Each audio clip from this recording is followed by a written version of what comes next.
So when thinking about what are the kinds of topics that educated folks in the technology and business community want to hear, the board members kind of cook up what would be great ideas, and the essence of innovation in U.S. industry seemed like a very relevant topic, especially given the economy.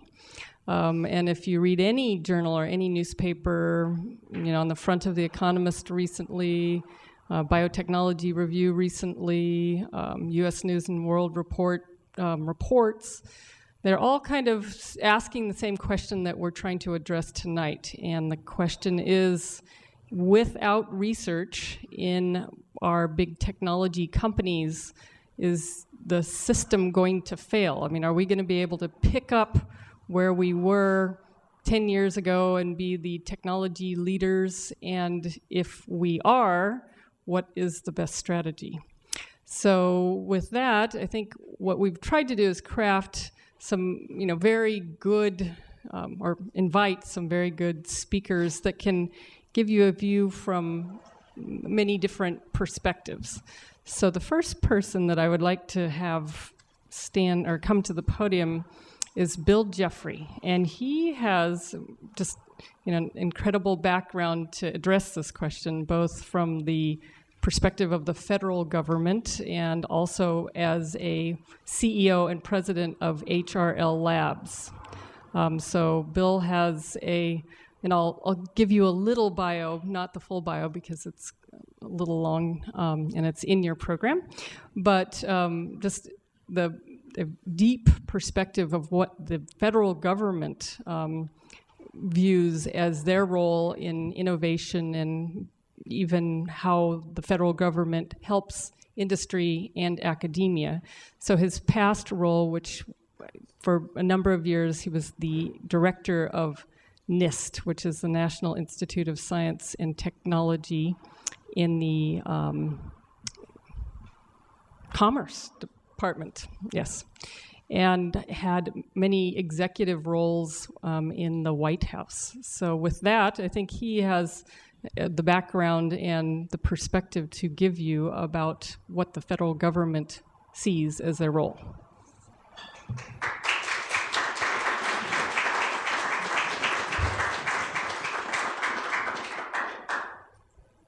Well, I really want to thank Leslie for inviting me to the MIT Enterprise Forum. And when she invited me, she promised me beautiful weather.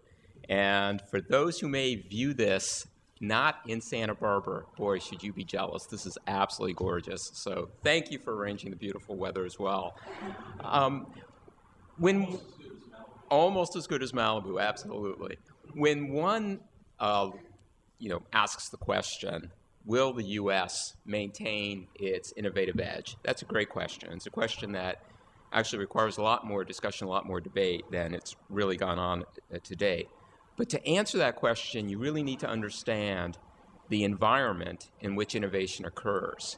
And one of the important components of that environment is how the federal government, its policies, its budgets, impact decisions that universities make, that industry makes, and it ultimately gets tied from how new ideas get into the marketplace. And so I'm going to try to take a very, very broad perspective as an introductory talk, hopefully as a good lead-in for the follow-on speakers, to talk about the research and development ecosystem that exists in this country with some thoughts as to where there may be some friction points and not a lot of efficiency. So actually, since I can control this, what I'll talk about is the sort of the landscape. Who are the players? Who makes the decisions? Basically, what the budget looks like. I'm going to look at a very, very cloudy crystal ball and try to predict the future of the federal R&D budgets, and then look at the health of the innovation ecosystem as a whole. So first, who are the players? There are a lot of players that make up the federal R&D establishment. At the top is, of course, the president. But the real decisions as to what the investment strategy looks like is really done at the bottom. There are a lot of federal departments and agencies that are actually viewed as science agencies that you might not expect. I came out, one of my duties was in the Department of Commerce, very few people would recognize that the Department of Commerce, 65% of its budget is actually science. It's NOAA and NIST. That's 65% of the Department of Commerce. Then you've got the Department of Agriculture. You got, of course, EPA, as well as the ones you'd expect, like NSF and NIH. But the real decisions get done here. What happens is, every year, the White House sends down, here's your top-line budget. And everybody then has to try to live within that. And all of these guys up here, the Office of Science and Technology Policy, where the President's Science Advisor lives, the National Security Council, which has a lot to say in terms of the defense and parts of the DOE budget, and even things like the National Economic Council and Domestic Policy Council all have a say in what some of these priorities should be, but the final real implementation happens down here. And in fact, when the Office of Management and Budget gets these budgets, it's split up into a lot of different bins. There is no one person in the federal government, other than him, that actually has all of the budgets coming together.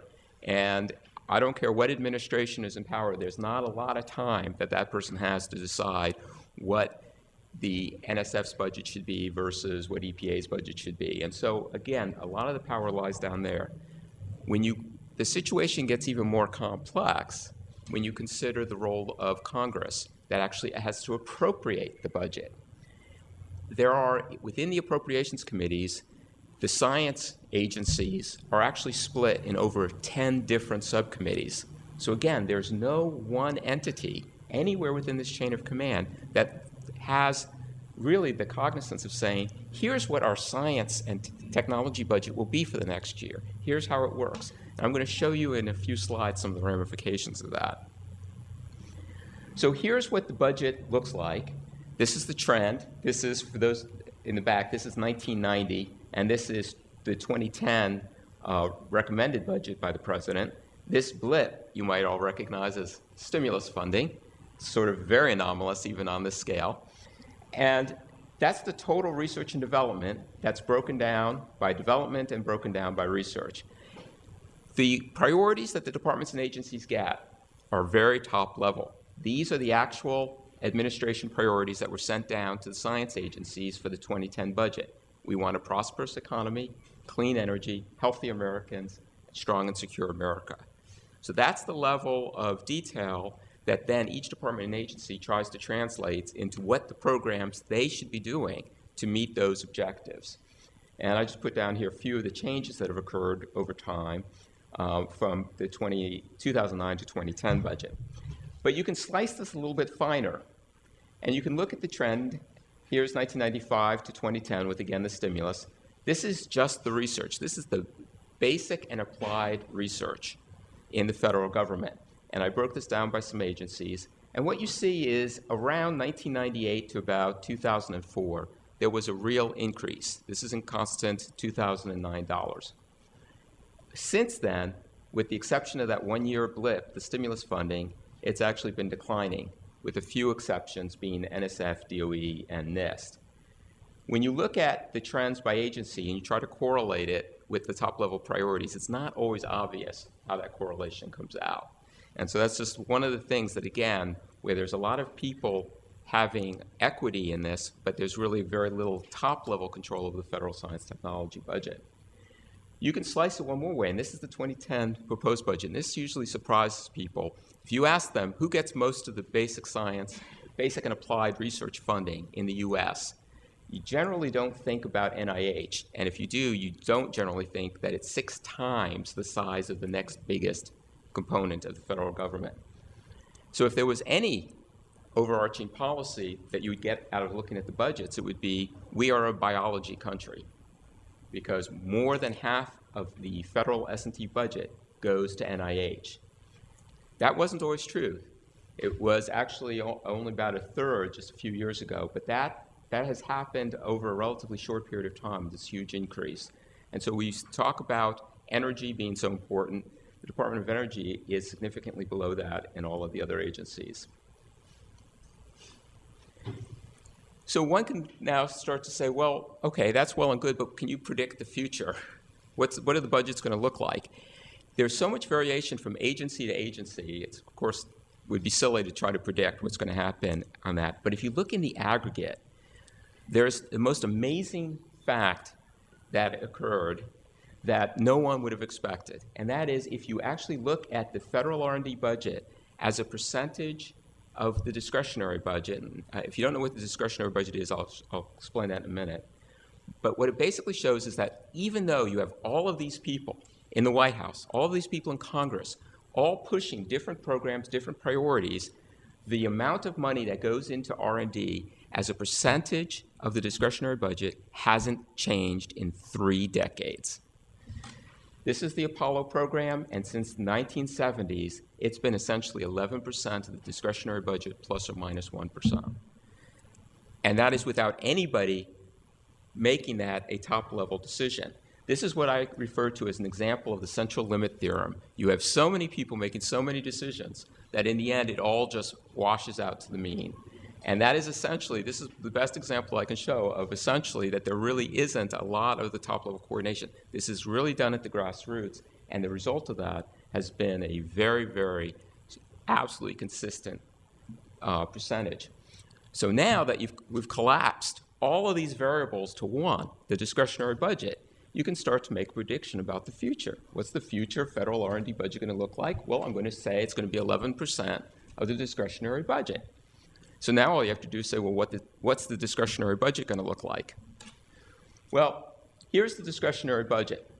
When you look at the budget, what's called net interest, Social Security, other mandatory Medicare, Medicaid, that is non-discretionary. That is formula-based. That automatically goes up. Congress does not have to vote on that every year. The only discretionary budget is defense and this other. This other category includes energy, agriculture, education, commerce. All the departments that you've heard of are in this little wedge there, and defense is there. So this little piece is the non-discretionary budget. Excuse me, is the discretionary budget. Everything else is non-discretionary.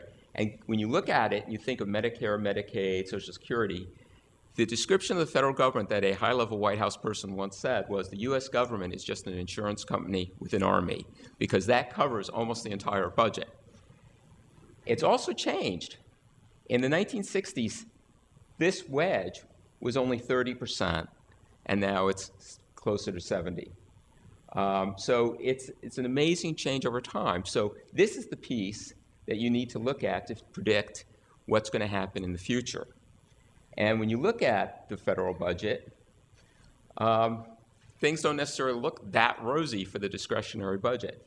This is the this is the deficit predicted by Office of Management Budget and Congressional Budget Office, and this is the federal debt that you would then have as a fraction of GDP. The red is bad, the green is good. The gap between that's not good. You've all heard this on the news, that this year we'll have a $1.4 trillion deficit. The out-year projections don't look that much better. We've got a couple interesting events happening over the next couple of years. Next year is a midterm election. The 2011 budget gets debated on the Hill right before the 2010 budget, right before the 2010 election. Well, what you're going to see is a huge amount of pressure on the Hill for both parties to be claiming fiscal responsibility, and they're going to be trying to show how they can restrain the budget. You cannot restrain Medicare, Medicaid, Social Security debt. That's formula-based. The only thing you can confine and constrain is the discretionary budget. So there's going to be a lot of downward pressure on the discretionary budget, and if you believe that, and you believe that 11% is what the federal R&D is going to be, there's going to be some downward pressure on the R&D budget.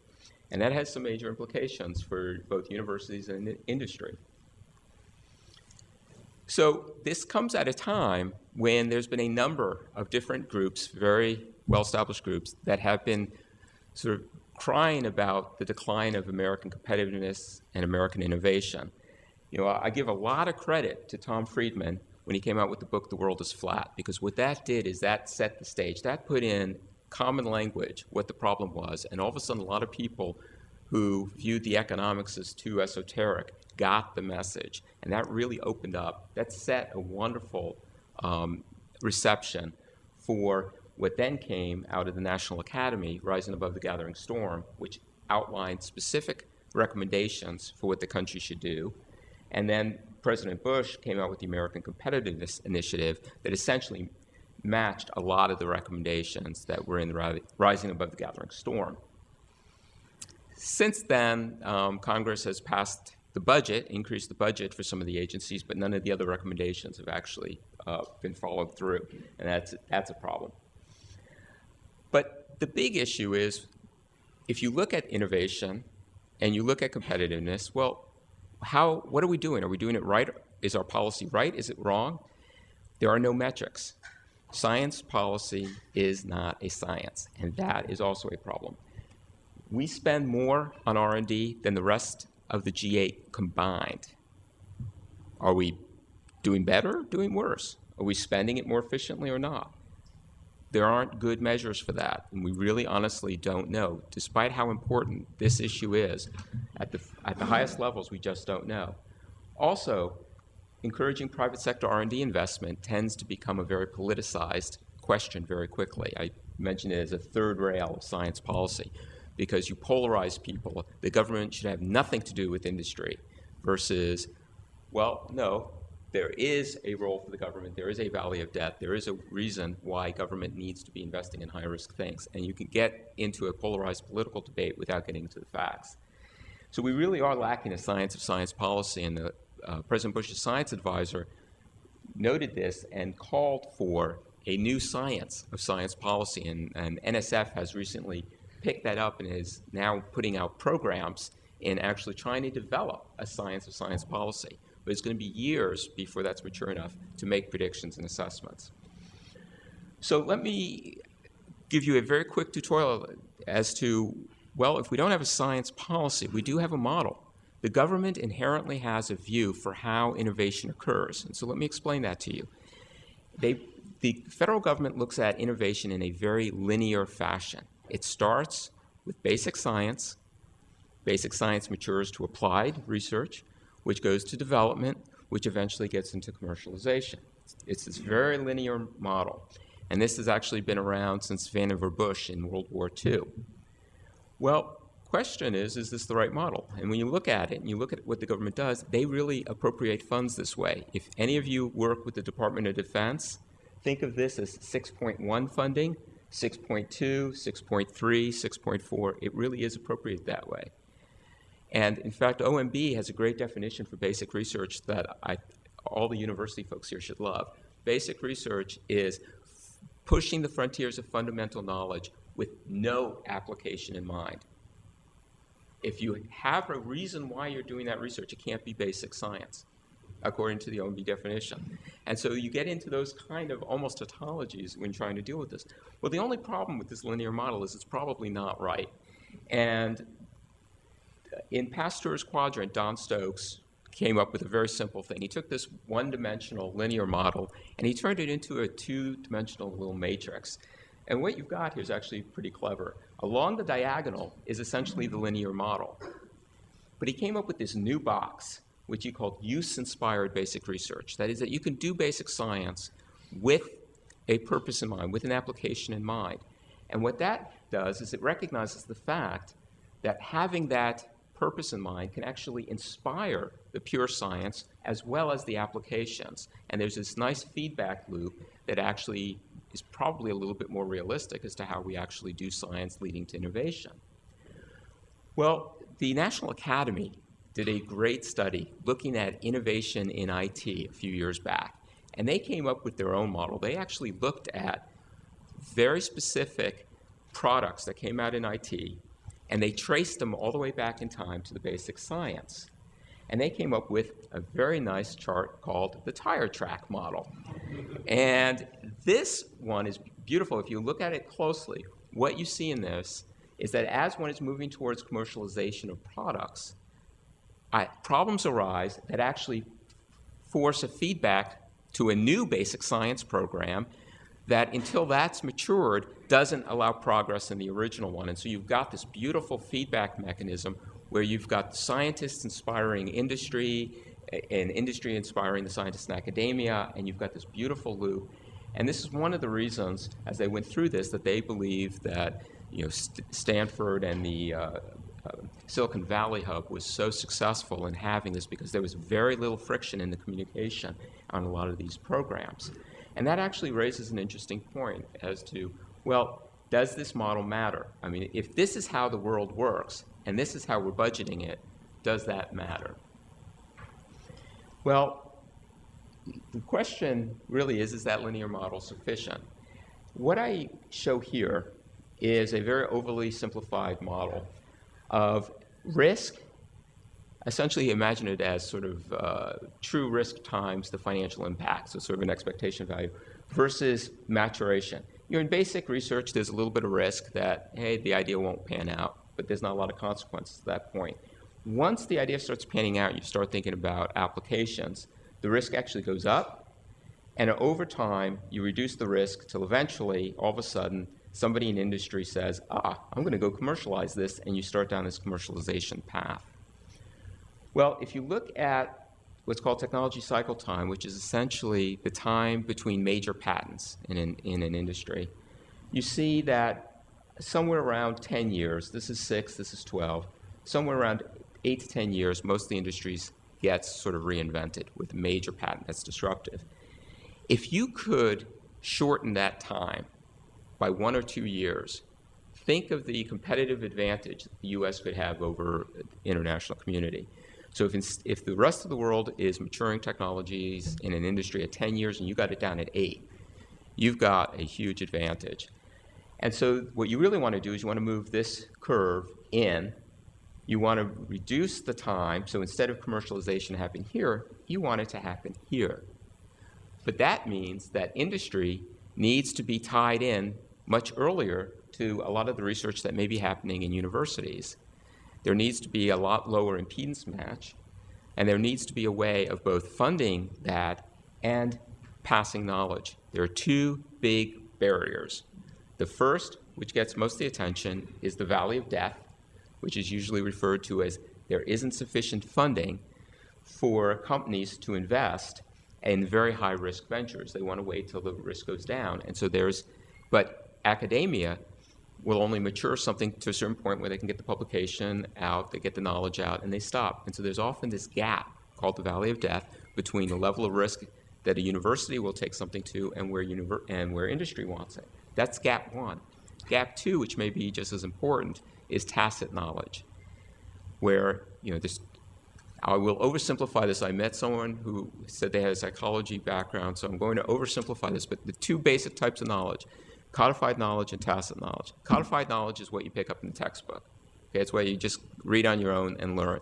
The tacit knowledge is why you still have professors and you still have postdocs working with faculty advisors. It's that knowledge that's not captured by what's in the publication. It's essentially the tricks of the trade, the know-how. It's how to actually make something work. It's the process.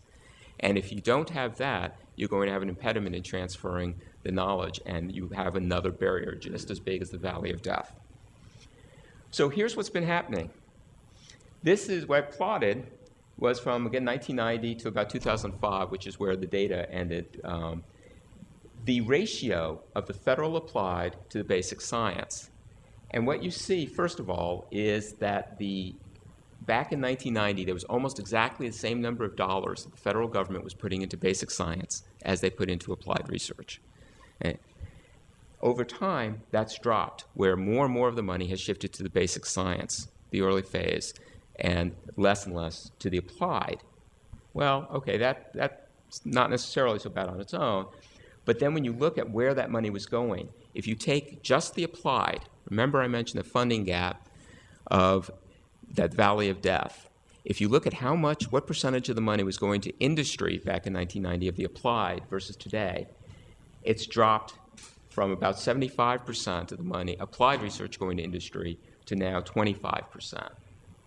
So what you're seeing is this valley of death actually becoming broader and deeper, because in essence what we've done is we've increased the science technology budget. We've essentially think of it as increasing the aperture on a pipe, so you can have a lot more ideas flowing through, but then squashing the pipe downstream and not allowing as much of that fluid and ideas out.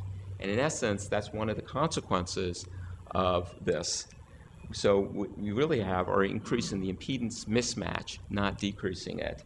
And what I've shown here is just some examples of different agencies. Some seem to have a pretty good mix between universities and industry. DARPA is an example of one that seems to have a reasonable mix. And then you've got others where you kind of scratch your head saying, how do they ever get anything actually out into the marketplace? And one could probably look at that and say, yeah, now I'm beginning to understand. So, in summary, the ecosystem for innovation in this country is amazingly complex. So there's a huge number of players, there's a huge amount of equities from different parts in this. The future, quite frankly, is going to probably be constrained. There's going to be a lot of pressure to get the federal deficit back down, and that discretionary budget is the only place to do that.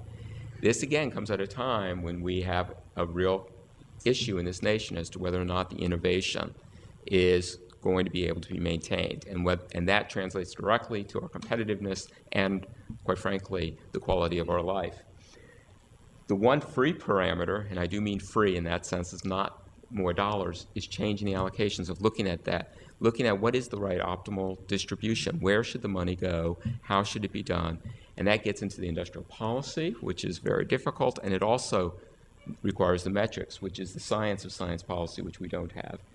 So with that, I will take any quick questions.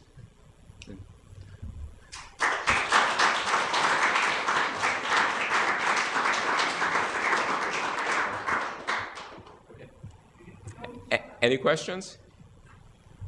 The question is, it looks like the picture I painted puts us in pretty much of a quagmire. Do I have any recommendations, essentially, to how to get out of this? There's a lot of constraints on the system. One is not going to change the way OMB distributes funds. One is not going to change the way Congress appropriates. Those are parts of the reality of the situation. But I think what is missing, again, is when the debate to date, and you saw it in the stimulus over the last year as well, happens, the general belief is, one, throw more money at basic science, and all of a sudden all the innovation and competitiveness will be solved. That's a very oversimplified debate that's going on, and one really needs to have them get to the level of debate where they can understand the distribution, they can not shy away from some of the implications that might mean about industrial policy, and they need to start really tracking the results of this. The basic science budget is absolutely critical, and I'm not advocating a decrease to the basic science budget, because that really is where the absolutely groundbreaking ideas come from. But the disconnect, the friction that's now being caused by some of the things that I've shown between that basic science and that next step, and getting industry involved earlier, is where I think there could be a lot of optimization. And I think it would not take a lot of change to the way the government does this to really start creating what I'll call much more of a true partnership between industry, academia, and the government. And one simple example of where it may have worked was actually in the semiconductor industry.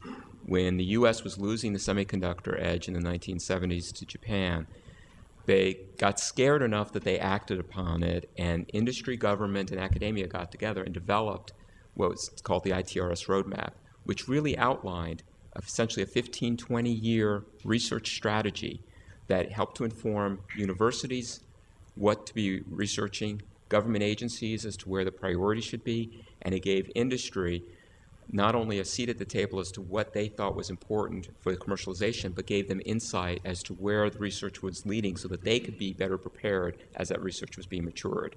And that, I think at this point we can declare that a success. And that's not necessarily a bad model to be looked at for some other industries. The question is that this does leave open, there's a gap decline of industrial research capacity within the nation, does open up the potential for universities or others to be filling that gap. Absolutely. But if universities were to fill that gap, they have to tread carefully, because you start running into the issues of openness and proprietary and the mission of education and such. And so that's something that some universities will probably do well and some would probably not probably lose focus on what their original mission was. So it's sorry. One more question. Yeah, the question is, how does one change the culture within the federal funding agencies to allow for more innovative models? And example of some of the programs that NSF tried to do in experimenting with this, whether they were successful or not, were not continued and such. Absolutely. And that's a place where the action has to come from the top. It has to come from the White House to allow for these innovative experiments. And I will tell you that when I was director of NIST, and I was starting to go through some of this information, I set up an experimental program at NIST for funding for creating a partnership in a new community. And I had to be very careful to keep it sort of below a certain size so as not to attract too much attention, because it would get killed. And so far that experiment's been going on now since I left for about 3 or 4 years, and the reports I get is that it looks very successful. But we have to get out of these single experiments, and we have to get the philosophy at the top, and that means the White House directing that this is important, and therefore OMB, yes, you should score it well and not kill the program. So that's the only way you're going to change that, and it could be done actually fairly easily. Okay, good question. The question is, what were some of the pressures that caused the shift from the applied research budget going from industry to academia? And I don't have a definitive answer for you, but I can tell you that from my years in Washington, working both with the Hill and with the administration, there is probably no more effective lobbying group than university presidents. Because I'm serious about that, because it's really hard for someone, a member of the House or Senate or someone in the White House, to say, well, no, we don't like universities. We're not going to give you more money. We're not going to support the research. Whereas where there isn't the equivalent sort of industry groups that have the same level of trust that exists within the politics. And so it really has been, to a certain extent, shame on industry for not getting their act together and better representing why this is such an important mix. But I will tell you, university presidents are very, very good at that. So, okay. Thank you. Thank you.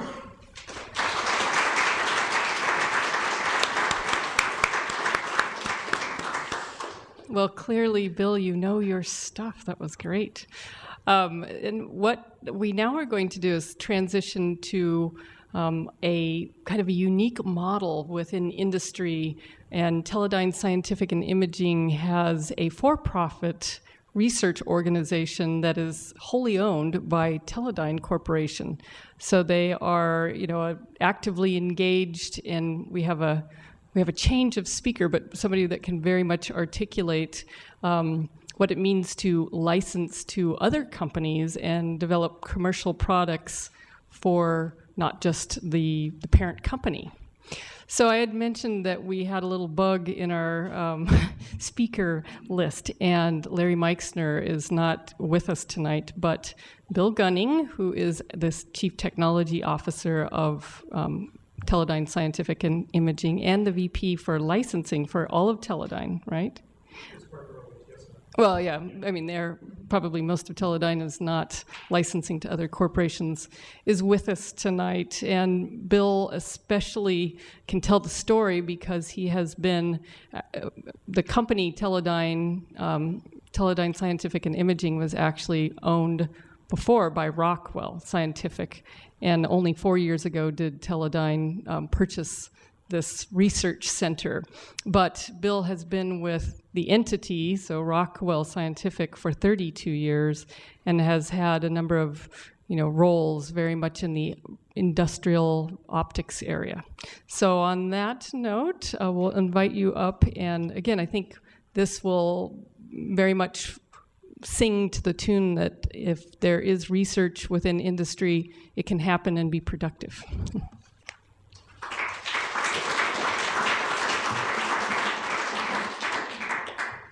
Thank you very much. And Leslie, thank you for inviting Teledyne to participate in the discussion here this evening.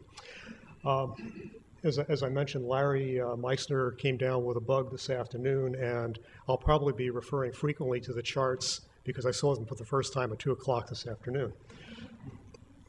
I'll mention that as an organization, we're one of the few remaining R&D labs in the country, along with Bill's organization, HRL, and we've seen a lot of changes over the years, over that 2-3 decade period of time when you saw the shift in the emphasis of the, particularly the federal budget.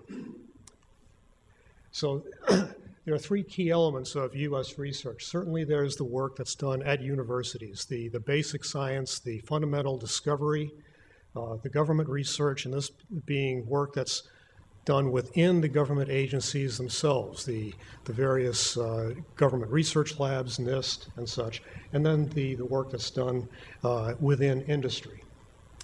In terms of what contributes to U.S. competitiveness, basically with the university research, the aims of the researchers are to educate the next generation of scientists and engineers, to publish the information broadly, and to basically get the information out to the rest of the community as rapidly as possible, but not to take it to a fully developed level where it can transition directly to products. Within the government, the work is very much targeted towards the individual agency's objectives. For instance, the DoD, the military laboratories, classified programs, many times that information is not publicly available. And other areas that do promote some of the general competitiveness of the U.S. But where you've had the biggest changes in the area of industrial research, and I'll be elaborating on that and how Teledyne Scientific, formerly Rockwell Science Center, Rockwell Scientific, has evolved over the years. If you went back, say, 10, 20 years ago, you would find a lot of the major corporations having their own R&D centers, a fair bit of the work internally funded, another large fraction coming from the government. Many of those centers have been disbanded, research parsed out to individual operating units, where you end up losing some of the synergies and the broad capabilities of having a central research organization.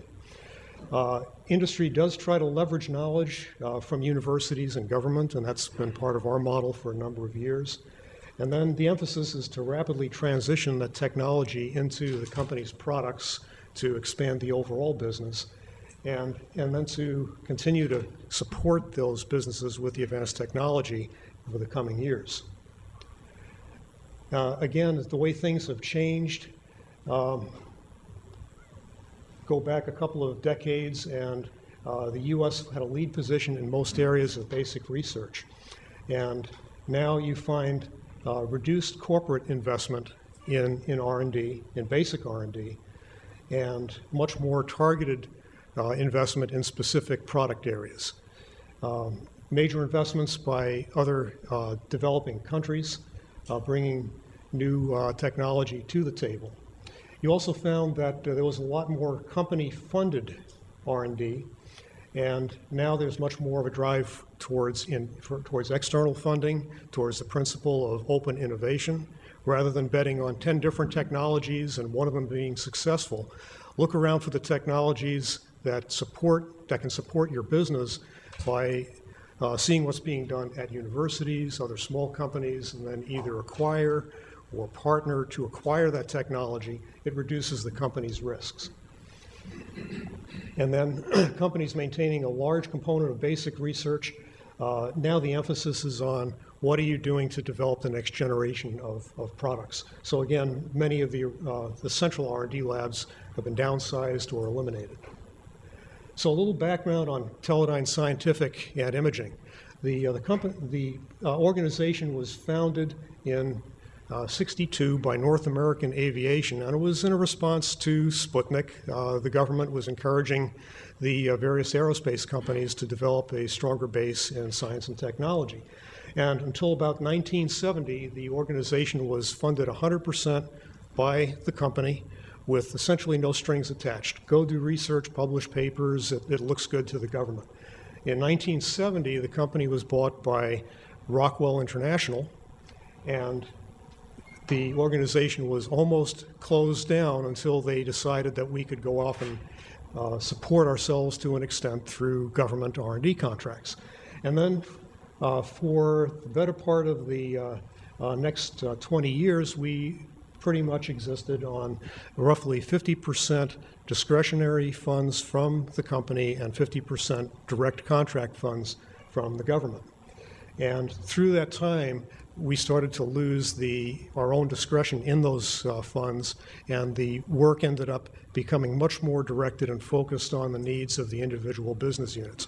And there were many examples then of benefits of technology getting into the business. We operated as Rockwell Science Center until 2001, when Rockwell International ended up fully dissociating into individual businesses through spin-offs or sales to other companies. And then we operated as Rockwell Scientific. We were owned by two of the Rockwell businesses, but we operated as an independent, for-profit company under that banner for about 6 years. And that's where we started to see a decline in our discretionary funding and also a turn towards more manufacturing and product business. So Teledyne Scientific and Imaging is actually two major business units within Teledyne. This Teledyne Scientific Company in Thousand Oaks, this is our original location. It also now houses the corporate office of Teledyne Technologies. They moved their people in here in 2006. And we do research there in electronics, optics, information sciences, and materials. And in 2001, what was our infrared imaging group and an R&D organization transitioned into a production facility and changed their business model to a product organization. So they're still under the same banner, but very different business models. I'm going to be talking more about what's going on here at the scientific company. Just as a little background, Teledyne Imaging Sensors makes infrared and visible imaging chips and cameras and camera subsystems with a large emphasis on space and astronomy. The last Hubble repair mission, the Wide Field Camera 3, has a Teledyne chip in it, sensor, and there was a repair of an existing camera on the shuttle that used an ASIC chip that we produced that replaced a rack of faulty electronics on board the Hubble. So Teledyne Technologies, a little bit of background. When Teledyne bought us in 2006, they were looking at two things. Number one, Teledyne Imaging Sensors was going to offer them a new product line that they could enter within the government market. And also they viewed Teledyne Scientific Company as a means of growing the company internally through having additional technical capabilities to develop their own products or to have products spin out of our organization into the various Teledyne business units. So in 2008, total sales for Teledyne, just about $2 billion, half government and half commercial.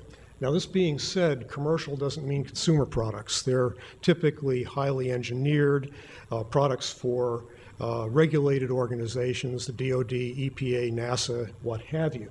So we're talking about areas where there's a huge technology content. So a good mix for Teledyne Scientific to be part of that organization. There are four major segments in Teledyne: electronics and communications and engineered systems being the two largest. And of course, these are the two that we have the largest connection with. There are altogether about 40 independent units within the company. Now, how we developed and morphed over the years, now we're 100% value-driven, if you will. We operate as a P&L center. We're not a cost center. We do not receive any discretionary funding from corporate, and I'll talk more about how that's how that impacts our business later. Part of what we wanted to do is to maintain capabilities in fundamental science, and this has become important in some areas where we can support the company in doing, say, product assurance for extended lifetime operation of components in severe environments, to strengthen key areas within Teledyne and create additional value in the business units. Now, this shows part of the transition that we lived with over the past few years. When we were bought by Teledyne, we still received about half of our funding from some of our former Rockwell owners. And this was, again, directed funding for specific projects, but it amounted to roughly half of our business. And that has been gradually declining. It was something that we were expecting and were planning for. And going into 2010, we will have a very small amount of funding from some of those companies, but not enough to really say it supports the business. So the key thing is really addressing customer needs, whether that's the government, U.S. government, the Teledyne business units, or some of our commercial customers. So examples of some of the areas where we are still retaining a very almost fundamental research level activity. One area is in composite ceramic materials. These are materials and structures that can be employed for rocket nozzles, hypervelocity vehicles, and we recently won a program as an industry lead for a university consortium that goes on for the next 5 years to really explore the fundamental properties, the fundamental physics and material properties of these materials. Another interesting program, we recently have been awarded a contract where the objective is to be able to do image processing using the same processes, methods, algorithms that the brain, including the eye, uses for processing images. And we have on the team several universities that are doing fundamental physiological research, and ultimately what will come out of this is a camera that will take video images, but will be able to process them and look for particular objects, detect them, and report that out based on the same type of processes that your brain uses to recognize, say, a microphone or a chair or a table.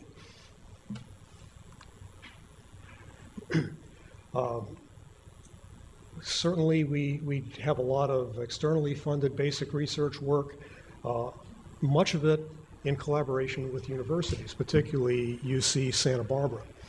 I'll mention here that we're members of the corporate affiliates and also the ICB, but in addition to that, we have many contracts from the government where we have subcontracts with the university, particularly in the area of electronics. Mark Rodwell is one of our key partners there in his group, and also in the materials area, where we jointly go to the government, bid programs, and perform, and that's been very beneficial to both organizations.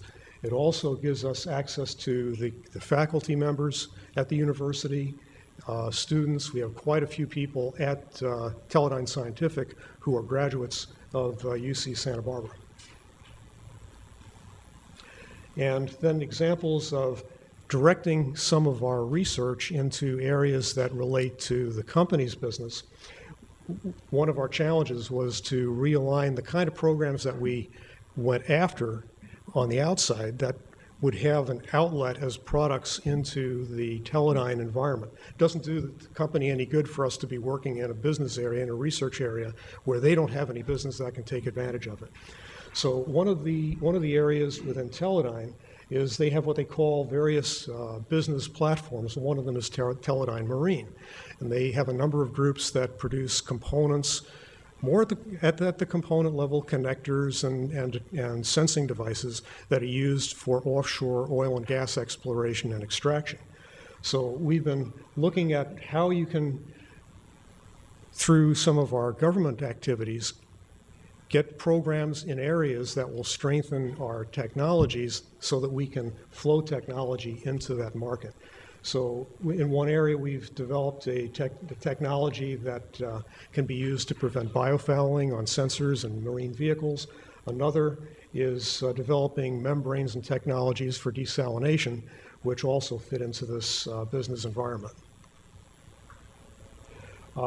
There are other areas where we are doing specific product development jointly with the business units, and these are areas where typically either we have a technology that's ready for a product to go into one of these commercial business areas, or they bring a need to us and we have a match. Examples, one is an optically based helmet tracking device, so that if you're in a cockpit or say an industrial assembly or environment, you have, in this case, optical emitters, LEDs on the helmet.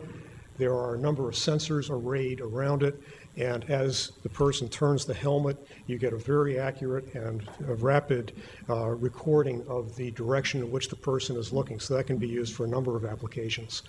We've also developed, together with one of our groups in Pennsylvania, Teledyne Judson, a camera that has liquid crystal optics in the front that switch the incoming polarization so that the camera is able to detect and see more detail in an image by switching and looking at different polarizations of the light. And it doesn't show well here, but we're looking into an aircraft hangar from about 1 kilometer away. And in the polarization image, you can see that there's an aircraft in the hangar. You can see the structure in the hangar, where you can't see that here. Some of the applications of that could be homeland security, where you have cameras arrayed in different locations, and you have to be able to see into shadows, for instance. So we've transitioned from an organization that was purely R&D, purely discretionary funded, to one that still preserves the ability to do some fairly basic R&D right up to product development and transition. So if you look at how we're currently operating, we receive funding from the government, from commercial customers, and from the Teledyne business units. We also do joint programs where we contribute to their activities as well. No pre-committed corporate funds. That's basically zeroed out. And then the products that come out of that work, niche products for the business units, for ourselves. We've transitioned some of the very high-end electronics technology, a lot of it developed together with the university here, into a mixed signal products capability that's operated by Teledyne Scientific. And then we also license and offer for sale some of our patents in the case where they fall into areas that are not going to be exploited by ourselves or by Teledyne or require a huge capital investment. So that becomes part of our revenue stream. And then we provide firefighting support in the way of problem solving for the business units. And then ultimately, we get to keep the doors open because we're returning value to the company. So that's the evolution over the years. We still have a very vibrant research staff, and we're really pleased with the university interactions that really provide a lot of the front-end science and technology into our business. So that's our presentation, and I'd like to invite any questions. Yes. Okay. Yes. The question, I believe, was, in addition to the licensing, have we done any spin-offs of new businesses as separate companies? And the answer is we did some of that prior to being purchased by Teledyne. And there were 4 companies altogether that were formed that spun out of Teledyne Scientific, and they're still in operation. They're owned by our former owners, But when we were acquired by Teledyne, their intent was if we're going to create a new business, the objective is to do that internally. Okay, yes, the question is, since we're our own P&L, how free are we to work on any government program that we select or with other partners? The main consideration is that we do not compete directly with Teledyne, the Teledyne business units. But that being said, I would say the vast majority of our government programs, we are either on someone else's team or we're leading a team. That includes universities, other defense contractors, and ultimately, if we develop some capability, a lot of the Teledyne business units produce OEM components for the other aerospace businesses, and therefore they see that ultimately as creating a market for them. So we... In the commercial area, do you choose, or is there some process inside Teledyne that says who you can work with and can't? I'm just curious how the rest of the world interacts with an organization like this. Well, typically we vet things pretty much on our own. If there is a potential issue, as I mentioned, with a company that competes with Teledyne in the same space, then we're going to have an issue there. We'll review that with our CTO at the corporate level, and again, because they're in the same building, it's very easy for us to make that happen and get a rapid decision. I've seen very few cases in 3 years where we've had anything turned down based on that. Okay, thank you.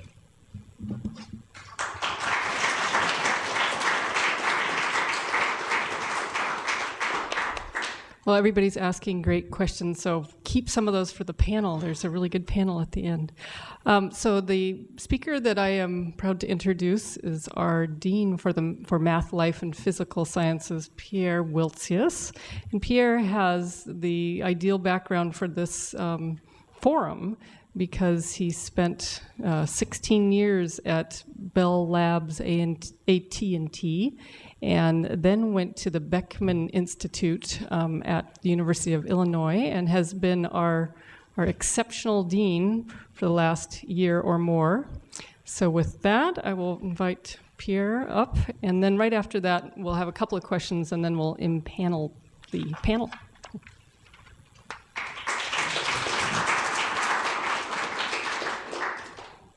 Well, thank you very much, Leslie. I don't know about that exceptional background. We'll find out. But so let me just see here. Yes, this works. So I'm here to tell the story, right? When Leslie asked me, she said, "Well, you know about how life is in the private sector at Bell Labs and how innovation works there, and now you're at university and so on."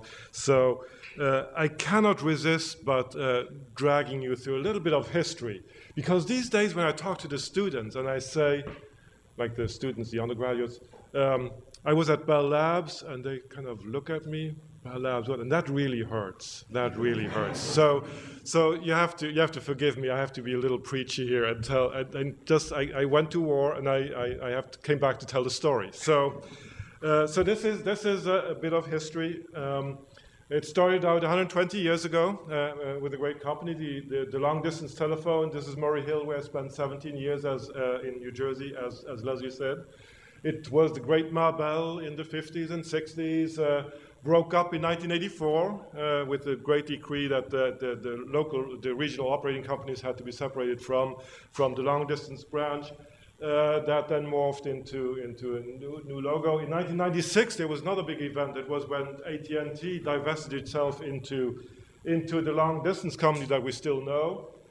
Lucent Technologies, the manufacturing arm that made the equipment, and there was a small part, NCR, that was National Cash Register, that was spun out again. It had been acquired earlier in the decade. So this here is the story of what Bill called the disbanded R&D organizations. So here we go. Here's the history. By the way, Lucent Technologies was acquired by, or I forgot who acquired whom, but it's now called Alcatel-Lucent. So it's headquartered in Paris. I guess that means that it was acquired by Alcatel.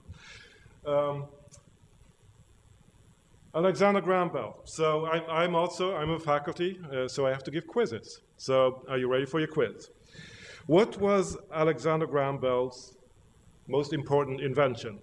The metal detector, the telephone, the vibraphone, or the photophone? Okay, here we go. Metal detector. Nobody. The telephone. All right. Don't be shy. I need clear hands here. Okay. The vibraphone. Good going. The photophone. 1, 2. Okay. So, of course, we all know about the telephone, 1876. Here are the original diagrams that we found in his notebooks, and you have to appreciate the funnel that goes into the ear, and then also that mouthpiece here where you shout into it, that of course then gets turned into electrical signals. And sometimes I still feel like this. I have this funnel in my ear.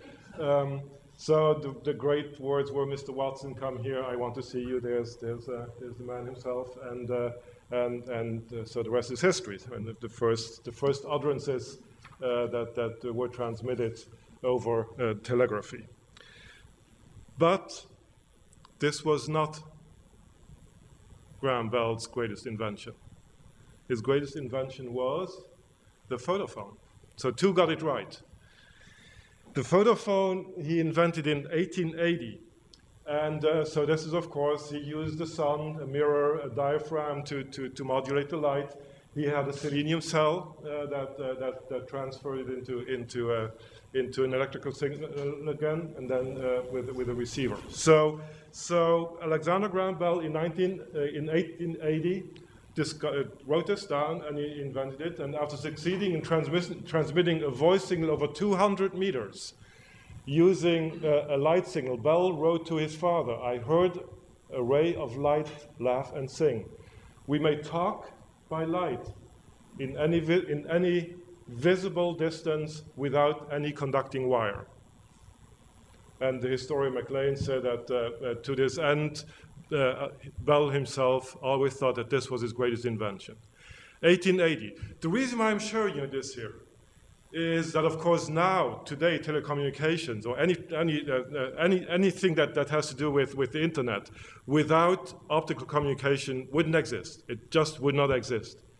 Yet it took, from 1880, it took at least 100 years for it to become real reality. Because there were three things missing, right? He used the sun. We needed lasers and fast modulators. It took the transmission medium. Of course, you cannot go through air for maybe for a kilometer it works, but then the fluctuations kill you. So you need optical fiber. It took till the 80s to get optical fiber working properly. And as a matter of fact, this year's Nobel Prize, one third of it was for the development of optical fiber. And the third element was fast detectors, and that again, that took the whole semiconductor industry to develop. So my point being that things sometimes take a long time. It takes 100 years from the concept, from the invention of great inventors, of great minds, for it to actually become a commercial product. So let's be patient. Of course, the top 10 innovations, and I'll go quickly through this here because we are running out of time, is data networking, the backbone of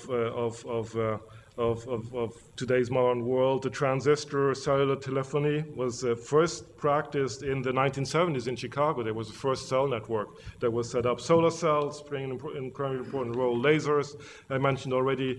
Digital transmission and switching. Communication satellites, very early with Telstar 1. Bell Labs was deeply involved. Touchtone telephony.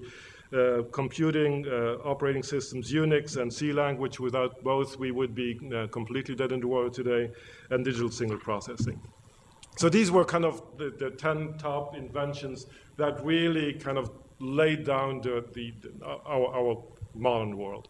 And of course, these are all very applied things, right? These are things that we recognize, that we have in our house, that we have everywhere in our daily lives.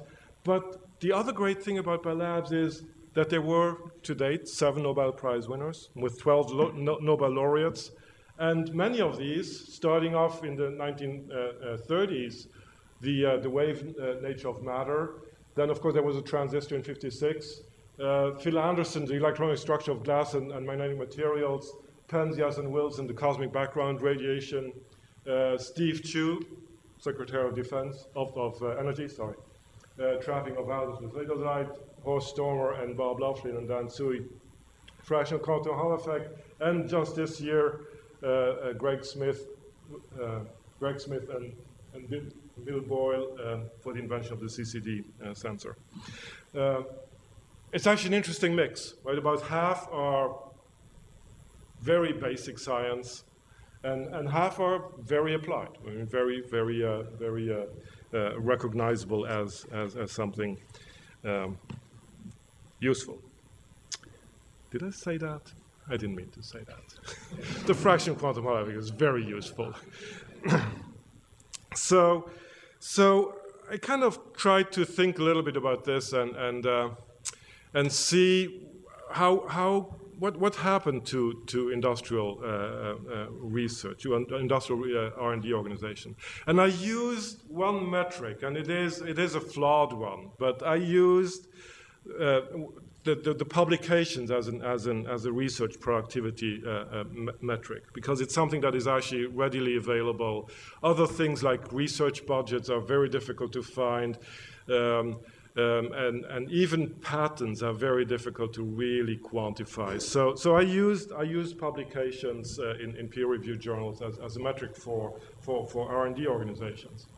And so here's a story. And you might not be able to see all of this. So can I walk away from this or maybe I can point like this here. So this is number of publications from zero. This is 3,000 here over the years. And that's number of publications in peer-reviewed journals per year. And so just to calibrate you, this is Bell Labs. So this is early 70s. It kind of goes up. The breakup of Bell, 1984, keeps going up. And then about late 80s, it starts to go down and go down and go down, and right now we are right around here, and it's clear it's going to go to zero. IBM, another great R&D organization, they had a similar strong increase all the way through the early 90s, and then there's the continuous decline. GE had a very strong research organization for many years. It kind of was rising through 1985 and then has been steadily going down. RCA, of course, in 1986, ceased existence and was acquired or taken over by GE. So I tried to put a few other markers on here, and that is, so do the CEOs have anything to do with this? And so for IBM, for instance, John Akers became CEO in 1984, and he was labeled by CNBC as one of the worst CEOs in American history. He was completely stuck in the mainframe age in the 1980s, and I'll show you the next slide why they say that. Interesting enough, during his tenure, the research productivity kept going up. Things at IBM research labs were going great. They won Nobel Prizes during those years. It was the tunneling microscopy and that's the other one. It'll come. But then, of course, Louis Gerstner, Mr. Nabisco, came in 1993 or 4, and he really changed the culture significantly, and with it changed the publication rate. Something similar can be said about GE. So here, during the 1970s, things at GE Labs went just fine. I mean, publication rates kept going up.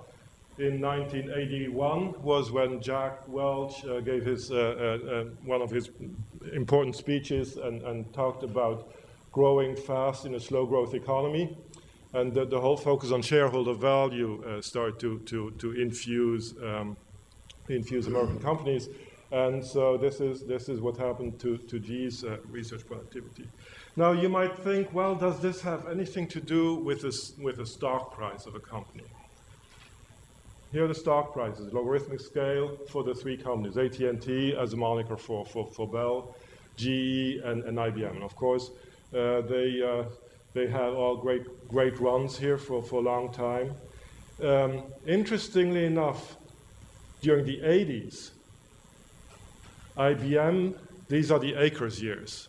It was the stock didn't do anything. That was why he was called one of the worst CEOs ever. It didn't get IBM out of the mainframe age. During those years, if you look back, actually, the research productivity was just fine. Similarly, if you look at GE during the 70s, where the stock was flat, again, the research productivity, the publication rate was not touched at all. So if anything, there is an inverse relationship with how the stock price does and the research productivity. Think about that. And I'll come back to that a little later again, too. Just for comparison, I looked at some universities. UCSB, right here, doing very nicely, keep going up steadily. The same for my where I came from, University of Illinois. The same constant rise over decades, and the same for national labs. So here's Los Alamos, and here is Fermilab. I did that especially for Mike Whitwell, who was the head of Fermilab during these important years where the publication rate kept going up. So this is actually an interesting thing too, right? The budgets, as we heard early on, kind of were flat in real terms. Yes, we get better and better, publish more and more and more. Another interesting thing. How can we keep publishing more with the same budgets?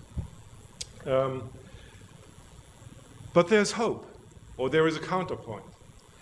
And this here is the same metric for some other companies. And I picked two classes.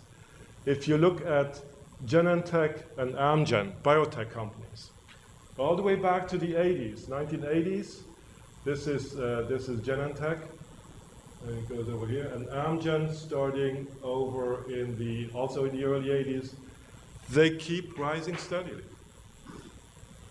So somehow those companies seem to avoid what happened to the IBMs and the Bell Labs and the Gs and so on and so forth. Another interesting one that I found is Toyota. This is their R&D organization in Japan. Early on, so Toyota is these blue ones here. They were almost non-existent in terms of publishing in peer-reviewed journals in 1980, and they have grown to a very respectable numbers, about 400 or 500 publications per year in peer-reviewed journals. And then the really interesting ones are Microsoft and Google. Microsoft, again, starting in the in the mid-90s, a very steep rise in scientific publications, and Google even steeper.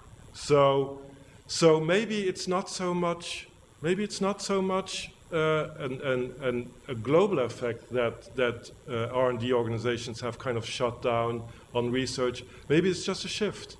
Maybe the shift has happened to biotech companies and to real innovative and progressive IT companies.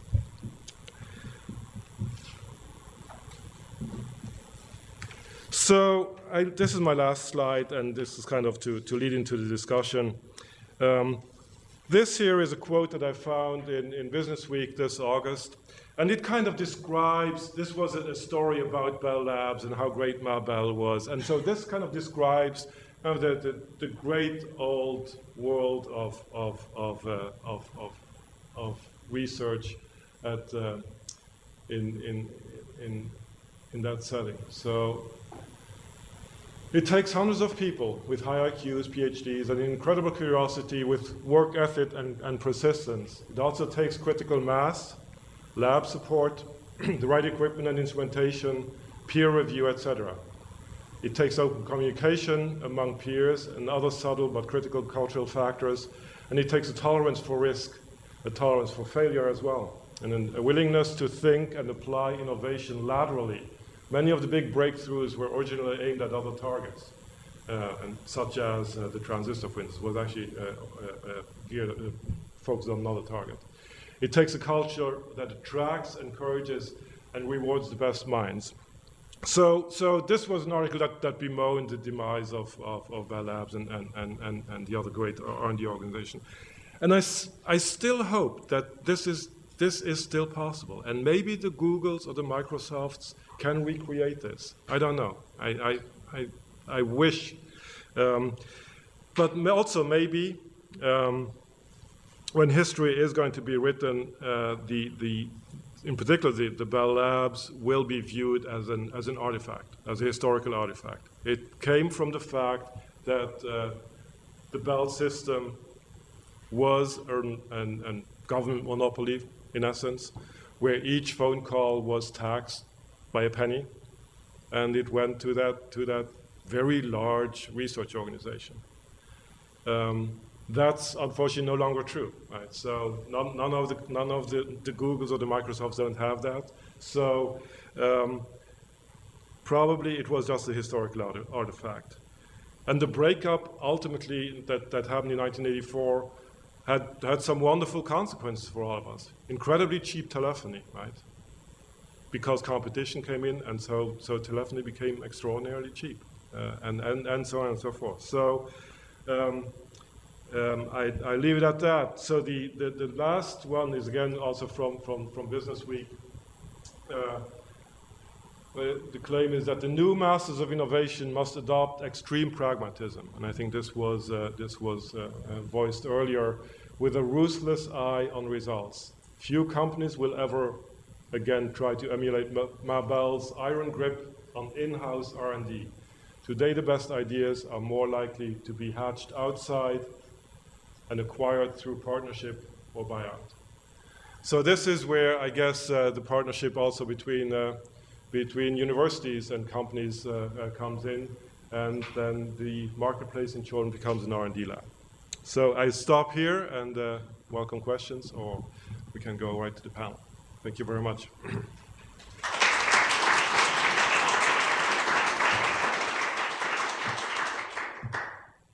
So companies that one also might want to look at are, for instance, Cisco and Intel. And as a matter of fact, I looked at a number of other companies, and I have a lot more data. I focus on these to make a point. As a matter of fact, in particular with Intel, right, that is where, so who used the words of the two knowledges, right? So there, with Intel, it's of course all kind of the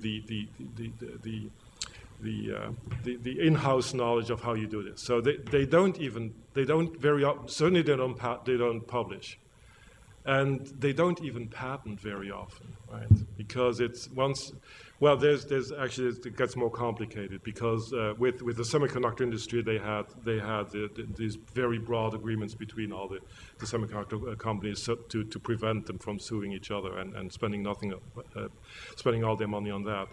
But in many other companies, right, what happens is that they neither publish nor even patent, because they rather keep the knowledge really close to their chest, and so how do you measure that? I have nothing to measure anymore. So I mean, what's the value of that research? I don't know how to measure it.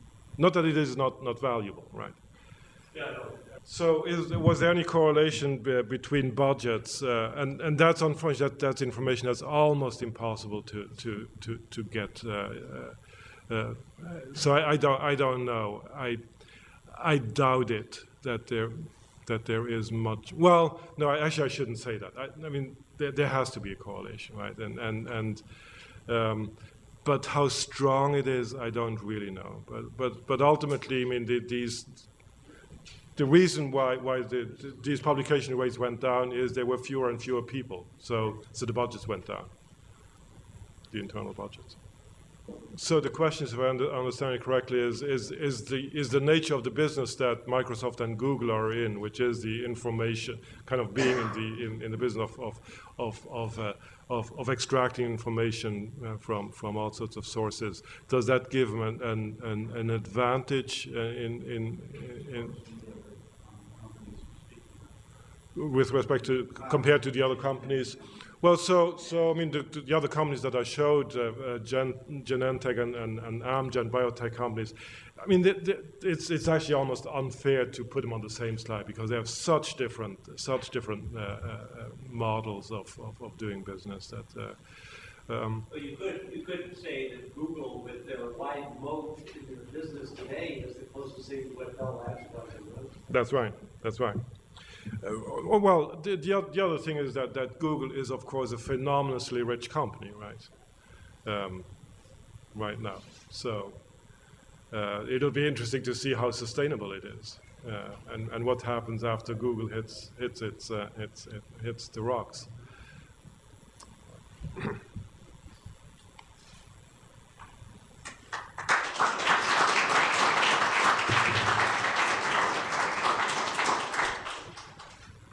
What I'd like to do, because we have one panel member who was not a speaker, so I'd like to give him a couple of minutes to introduce himself to the audience. And we know him well at UCSB because he's the Vice Chancellor for the Office of Research. But Mike, go give a little bit of background.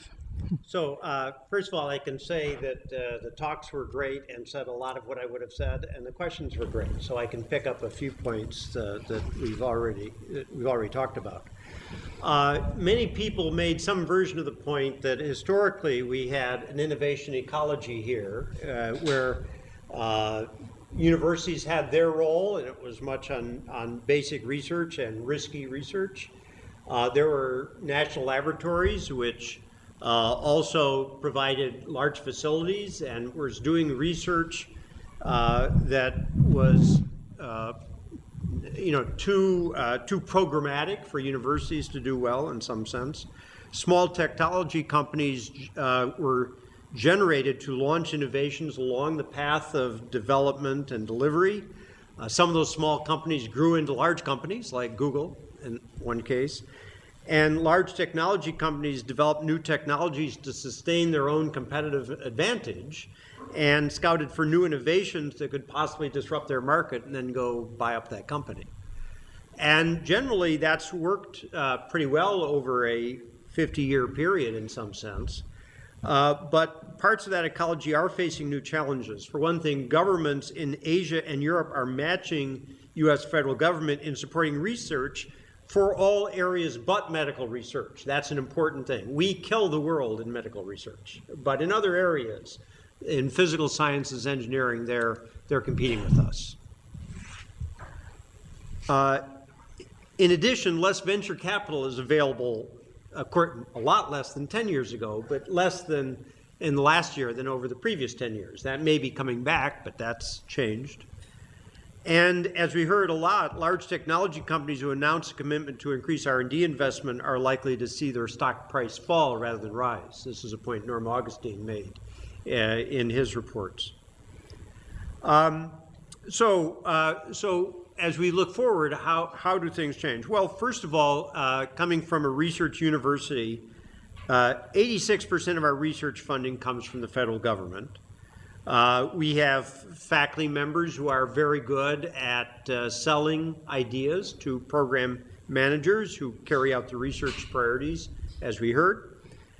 The inventions that arise out of this federal research are patented and licensed at the university. And the goal of that office is not to make money for the university, it's to break even while trying to get these things out into society. And for example, at UCSB, about half of our inventions are under a licensing arrangement now. But as a small but growing part of our research funding comes directly from technology companies who want to take advantage of research capabilities at the university. And that is one way companies are dealing with the fact that for them to build up that research capacity in-house doesn't always make sense.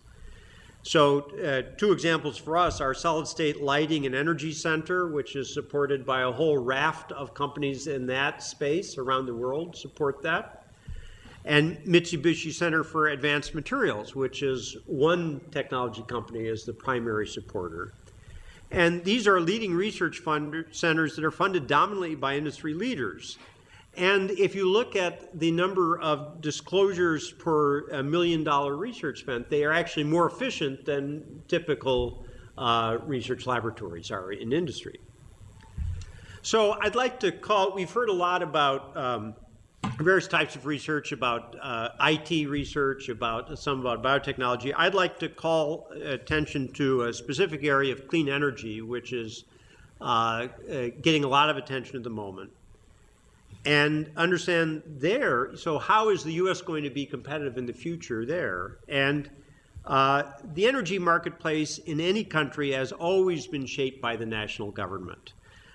Its regulations, its tax incentives and disincentives, government investment and demonstration projects. You only have to look at the fact that France's electrical power is 90% nuclear and Germany's is 25%. And that's not because of something in the environment between those two countries. It's national priorities and national investment. So looking to the U.S. then, Undersecretary of Energy Steve Koonin said recently, there's a menu of technologies that need to be demonstrated deployed over the next 20 years. And these are improved vehicle efficiency, advanced biofuels, new battery technology, energy efficient buildings, more efficient and cheaper photovoltaics, smart grid technology, carbon capture and storage, and safe nuclear power are some of the goals, a large number of them. It's hard to imagine that the needed investments in these technologies will occur if the market cost of energy is low and variable, as it has been over the last 30 years. And so stabilizing that market in some senses is as important as anything. For companies to make major investments on new energy technologies, they need to have some idea what the energy landscape will look like that they're playing in. A cap and trade approach to carbon control will only work if technologies are available out of this sense at the scale needed to have effect on the world market. So you can ask yourself, does that mean, should one allocate carbon emissions permits to coal-burning electricity plants, or auction the permits and use the funds to invest in energy-saving technologies? Those are the sort of policies that will have a lot of leverage over the next 30 years. So the most important question for the U.S. is the U.S. able to develop a clear landscape for investments in new energy technologies and sustain it through several election cycles? If you follow the Department of Energy, one that I was closely tied to for many years, number one, our investment in energy federally was a few billion per year as opposed to 30 billion a year in medical. So you say, is that a national priority? No. But more than that, it changed direction about 120 degrees every 4 years, in fact. And so its effect was almost negligible. So one of the things, can you sustain this for a while? And the other thing is we talked about ties between different parts of basic and applied research. This is not just an issue of universities communicating with industry or within the Department of Energy. Up until now, the Office of Science, which is involved mostly on the basic research side, and the technology offices have had almost no communication with each other. Okay, and that's something the Secretary of Energy understands very well. So here, the big issue is, can one tie the basic research, the early parts of the research, to the connections with demonstration projects and other things within that department and coordinate it? And even with that single department, that's not happened before. Those are the challenges that I think will change how we do as a country looking at the energy future. So that's my word. Wonderful. Thank you. Sounds like the government could benefit by the Teledyne scientific and imaging model of how to make a decision and go with it. So I have maybe a different perspective, and it comes from the biotech industry. I was a scientist at Amgen in the 80s during both the boom and then saw the moribund period in the 90s, and know for a fact that one of the greatest boosts to the shareholder value, certainly in the early 2000 era, was the acquisition of multiple startup companies, which I haven't really heard as an element of how do we maintain innovation? I know a number of you in the room have been involved in startup companies. So what I would like to do is just, hand it over to whoever in the panel feels comfortable with the thought that maybe a big aspect of the charts that Pierre shared have to do with maybe some fresh blood from these startups. So I'll hand it over to whoever's. Okay, I could make a couple of comments based on Teledyne's business model. And if you look at how we've grown over the past 7 or 8 years, it's been largely through acquisitions. Something like 25 plus acquisitions in a 4 or 5 year period, actually. Although I would say most of them, the majority of them, were not startups. They were established companies, small companies in a niche area that were identified as complementary to other parts of the business that could expand our base in that market. And we've not tended to merge the acquisitions into one larger entity. Most of them still operate independently, but they operate under various platforms like Teledyne Marine, Teledyne Energy, Teledyne Oil and Gas. So it's not really so much a startup acquisition. In our case, we're looking for people who are already in an established market.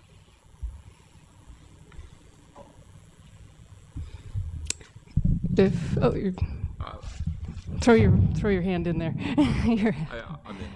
Basically, completely agreeing with the other bill. A lot of the decisions are made at the corporate level in terms of buying or not buying a startup or a small established company. Really comes down to, what is the potential synergy to create more shareholder value that the combination of the two will have over just the two separately. And, so there really has to be a business case for that. But what you often get, which is both a plus and a minus, is not just new innovative ways of looking at things, but also a very, very different culture often. And one of the hardest things is not to kill the startup or a small company culture if it gets absorbed by a large corporation. And I know that there's a number of success stories and an large number of failures of large companies gobbling up a small innovative company and turning it into a very bureaucratic, slow-moving entity. And so that's always something that has to be watched for. Yep, Mike. When we've been talking a lot about how federal policy and federal funding towards companies as a way of, but one of the issues, if you look back over the sort of the technology offices in the Department of Energy, one of the things that's been said about them is they're more often funding the old companies, the old established companies, in demonstration projects, and have a hard time funding the new companies that will disrupt the business model of those older companies. That's not what they're set up to do. So it's not just a question of whether you invest in business or not. Which businesses do you choose? And that's something, it tends to go with who has the biggest lobbying groups tend to get more funding in those areas, frankly, and that's a problem. Great. Well, I don't want to hold anybody off that has questions, and we've had some great ones. So if anybody has questions, so the question really was if the Apollo program galvanized our federal, discretionary funding groups, and it was an application-based program. Should we look to the future and consider that we need another jolt like Sputnik, or is the application-based funding going to shift our innovation challenge? So it's my chart. Let me start.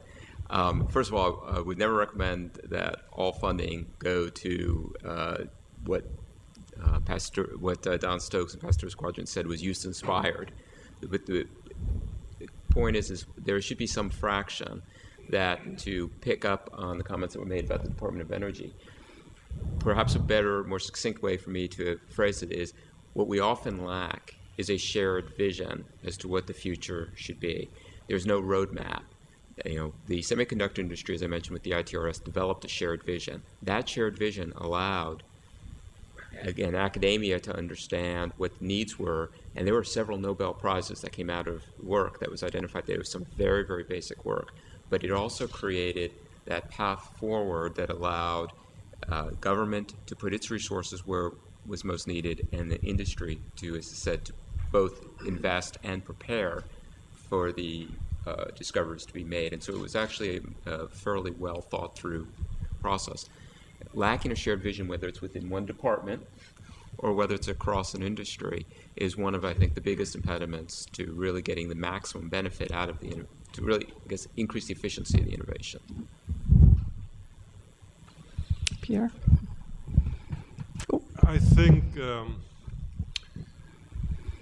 we actually might have another Sputnik right here, and that is the energy, right? The renewable energy. We maybe dodged the bullet a couple of years ago when oil prices seemed to go through the roof, so they did come back down. But I think that's temporary, and so there still might be that jolt that comes from energy prices, the way we use energy right now, just becoming way too expensive, and that's going to give us the jolt to really get serious about energy, renewable energy. So the question was, is the U.S. losing or gaining ground? What is the panel's opinion on our innovative edge? Oh, Mike.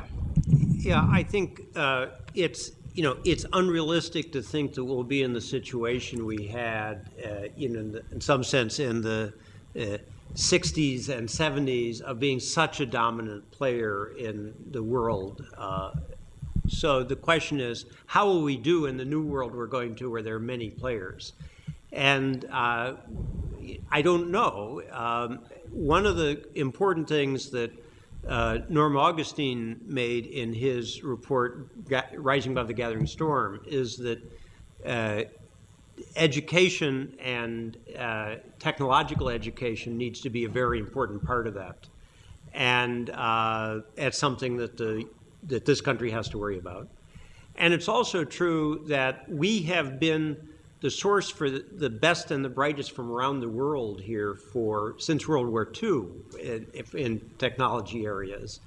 And the question is, are we able to bring those best and brightest into the country? Both, are they attracted here? Is the visa situation such we can bring them in? We need, in the end, the capital here is people. And we have to both do a better job of training the best and the brightest and bringing in other ones too for us to be competitive. And I think that's actually will be very important in how we do. Just a couple of additional comments. I think that one thing to look at is obviously with the disparity of funding to NIH versus the rest of the federal budget dollars, there are going to be niche areas where we retain a very strong lead internationally, and others where we're going to be running into more competition.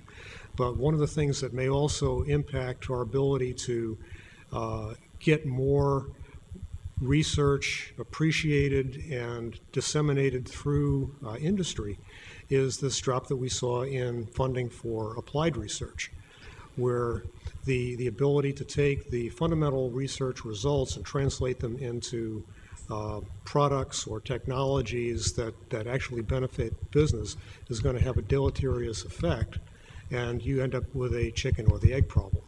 So I think that's one of the things that needs to be remedied at some level, so that the benefits of doing the R&D are visible across the board to industry and the public. Okay, so to paraphrase quickly that question is, given the fact that there's an interest in continuing the collaboration between industry and academia, and the federal government has oversight over the funds, is it possible that the people that are making the decisions really don't have a basis, the background to make decisions that would benefit such collaborations? Let me answer that question in two different ways, because there's really sort of two questions that are embodied in that. The first is, do we have enough policymakers with a good technical grounding, especially given the kinds of issues that we're now facing, which tend to be much more technical? And the answer is absolutely not. I mean, there is an absolute paucity of that in all branches of the government. And one of the things that I often encourage when I was in government, I'd go around to universities, is encourage the scientists and engineers to actually think about, ultimately at some point in their career, spending time in the government to try to bring that expertise in. And so it's, if you've got a good science and engineering degree, boy, the government can be a phenomenal place. You can really make a difference. The second question, which was dealing specifically with the science of science policy, I don't think it's a lack of scientists in the government at that point making it. It's that we really have not developed good metrics and good information flow. For example, if one really wanted to get down to the basics, if I put $1 more into science, what's the net present value back to the economy? Okay, so it's such a complex problem, and there are so many assumptions that get built into it that whatever answers people try to come up with are sort of meaningless. And so what the NSF program is trying to do is really almost starting from absolute ground zero. It's as if economics was never invented. How would you actually determine how companies and industries and countries work? Well, that's where they are on science policy, just trying to develop even meaningful metrics that can be measured. Okay, well, I thank you for being a great audience, and feel free to come and ask some questions of the panel members.